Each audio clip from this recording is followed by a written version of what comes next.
Welcome back to the channel guys. आज का video खास उन लोगों के लिए है जो एक नया घर खरीदने का सोच रहे हैं। एक्चुअल में घर खरीदना एक कॉमन मैन के लाइफ का सबसे टॉप मोस्ट गोल होता है, जो हमें एक इंटरनल सेटिस्फैक्शन देता है कि आज हम कुछ हैं, कुछ बन चुके हैं, जो खुद के बलबूते पे एक छत खरीदने जा रहे हैं, एक घर खरीदने जा रहे हैं। बट हर साल लाखों लोग इसमें पैसे फंस जाते हैं, जिनको एंड तक कभी पोजेशन नहीं मिलता। आज भी लाखों लोग हैं जिनको अभी तक पोजेशन नहीं मिल रहा है, जो प्रोजेक्ट 6-7 साल पहले चालू हुआ है। तो बिना टाइम वेस्ट किए चलिए शुरू करते हैं चीज़ों को अनफोल्ड करना, और मैं आपको बताऊंगा घर खरीदने की कुछ 5 इंपॉर्टेंट टिप्स। एंड में मैं आपको एक 6वीं टिप भी दूंगा जो बहुत इंपॉर्टेंट है, तो वीडियो पूरा देखिएगा। लेकिन पहले मैं ये टोपी पहन लेता हूँ ताकि मुझे कोई टोपी ना लगा सके।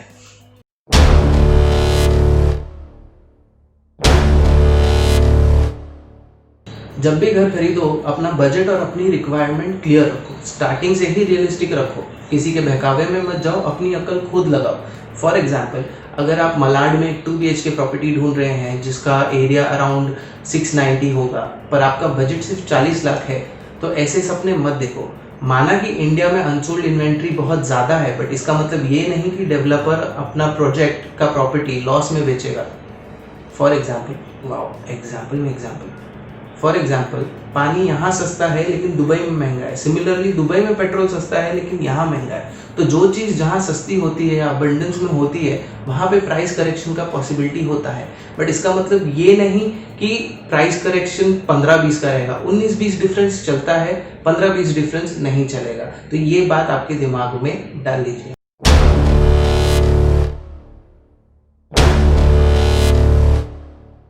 अंडर कंस्ट्रक्शन और रेडी मूविंग में एक मेजर फर्क है कि एक बनने वाली है या बन रही है और एक ऑलरेडी बन चुकी है। तो अगर आपके पास पैसा है और आप वेट कर सकते हो तो अंडर कंस्ट्रक्शन प्रॉपर्टी में इन्वेस्ट कीजिए, क्योंकि लॉन्ग टर्म में अगर आप देखने जाएंगे तो उसका रिटर्न ज़्यादा होता है as compared to ready moving property. क्योंकि हम जब भी घर खरीदने जाते हैं, पहला सवाल हमारा यही होता है कि बिल्डिंग कितनी पुरानी है। तो उस हिसाब से अगर देखने जाए तो अंडर कंस्ट्रक्शन प्रॉपर्टी बेस्ट होती है, क्योंकि रिटर्न ज़्यादा है। पर अगर आपको एक रियल एसेट चाहिए तुरंत के तुरंत और एक सेफ इन्वेस्टमेंट ऑप्शन चाहिए, तो आप एक रेडी मूविंग फ्लैट में इन्वेस्ट कर सकते हो। इसमें होता क्या है कि तुरंत आपको एक छत भी मिल जाती है, आपका एक रियल एसेट भी हो जाता है। और मज़े की बात यह है कि अगर आपके पास बार्गेनिंग पावर है तो थोड़ा सस्ता भी पड़ जाएगा आपको, क्योंकि आज के डेट में ये पैंडेमिक सिचुएशन में प्राइस करेक्शन हो रहा है, सब जगह कंस्ट्रक्शन रुका हुआ है। तो अगर पैसे डेवलपर को चाहिए तो वो अपने फ्लैट सस्ते प्राइस में बेचेगा, लॉस में नहीं बेचेगा। तो इस माइंडसेट में मत रहिएगा कि यार 40 लाख का फ्लैट वो आपको 35 लाख में या 32 लाख में या 20 लाख में दे देगा। 32-35 तक फिर भी वो मैनेज कर लेगा, बट 20 लाख में आपको नहीं देगा।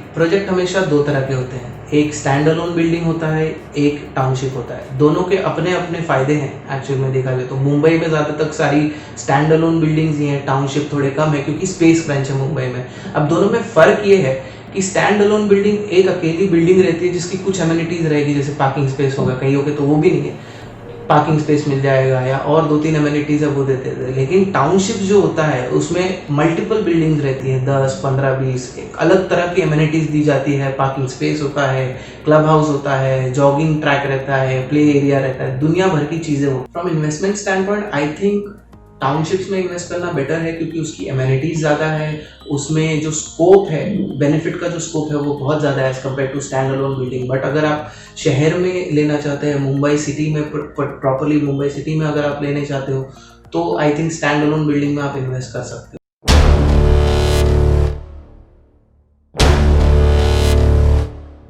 घर खरीदने वालों एक बात समझ लो कि जैसा दिखता है ज़रूरी नहीं है कि वैसा ही मिलेगा।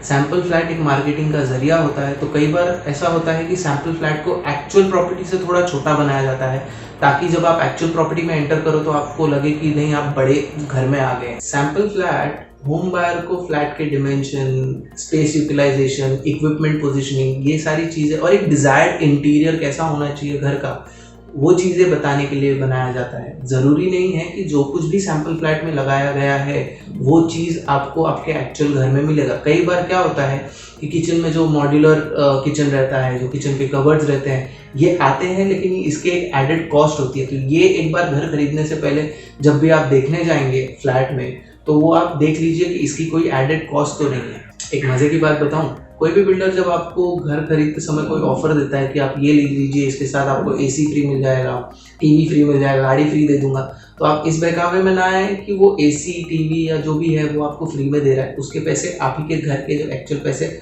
उसी में से जाने वाले।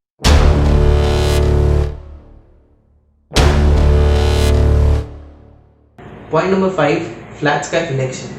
जब भी आप फ्लैट खरीदते हैं तो ऑब्वियसली आपको कुछ फ्लैट्स पसंद आते हैं, कुछ नहीं पसंद आते हैं। तो हर बार फ्लैट्स शॉर्टलिस्ट कर लीजिए। और मैं ये 2-3 शॉर्टलिस्ट करने की बात नहीं कर रहा हूँ, मैं कह रहा हूँ कि आप जब भी फ्लैट शॉर्टलिस्ट करो 7 से 10 फ्लैट शॉर्टलिस्ट करो। फिर एक जगह बैठो, पेन पेपर लेके बैठो, सबके एमिनिटीज, सबके बेनिफिट्स, सब कुछ कंपेयर करो, प्राइस पॉइंट से लेकर सब कुछ, और उसके बाद एक पर्टिकुलर फ्लैट चूज करो जो आपके लिए प्योरली बेनिफिशियल है, finance wise, amenities wise, size wise और फ्यूचर रिटर्न्स वाइज।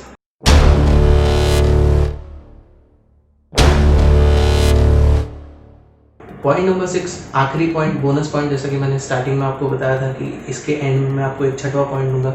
ये बहुत इंपॉर्टेंट पॉइंट है।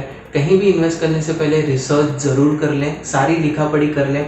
रेरा से प्रोजेक्ट रजिस्टर्ड है कि नहीं, डेवलपर का बैकग्राउंड देख लीजिए, डेवलपर के रिव्यूज़ देख लीजिए, प्रोजेक्ट कितने टाइम में देता है, टाइमली डिलीवरी मिलती है कि नहीं, ये सब देख लीजिए। रेरा में जब आप चेक कर रहे हैं तो प्रोजेक्ट का जो लेआउट है, जो तुम्हें बताया गया है वही लेआउट है या कुछ और दिया गया है, ये भी खास देख लीजिए। आसपास में क्या एमिनिटीज़ है उस प्रोजेक्ट के, वो देख लीजिए।